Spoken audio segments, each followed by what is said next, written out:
presented by Mathri Express Music.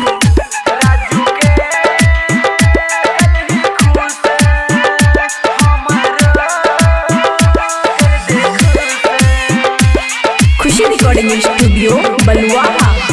के बोलाई के बारी में जाए के जेकरन साथ है गमछा बिछाई के नीको से साथ घोलट के संजीत के साथ सलट के हाँ सट के घोलट के कल खुश रमेश के कल ही खुश हमारो कर दे खुश राजू के कल ही खुश हमारो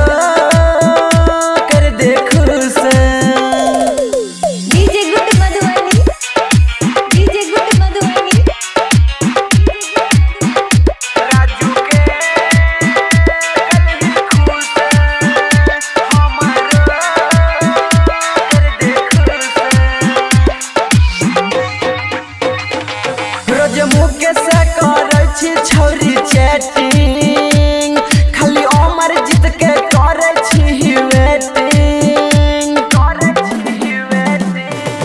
परदीपा के छोड़ी तू पढ़ाई के ललित बस छोड़ी तू छुपाई के रूपे सबा के चुमा चाटी दे के रखे जीव छा के तर पैक रोहित के कल ही खुश हमारो कर दे खुश अजय के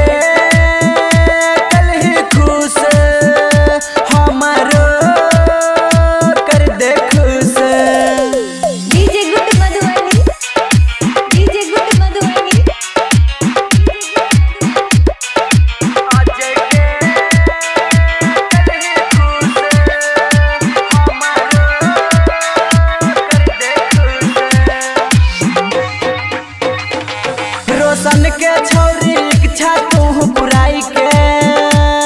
विजया के छौरी झूठा प्यार दिखाई के अमन के छौरी आगा से बुस्की के छौरी पीछा से आयुष के छौरी समझाई के रख सुभस के पनियाई के ईशन के कल ही खुश हमारो कर दे खुश राहुल के कल ही खुश हमारो कर दे खुश कर देना। खुशी रिकॉर्डिंग स्टूडियो बलुआहा।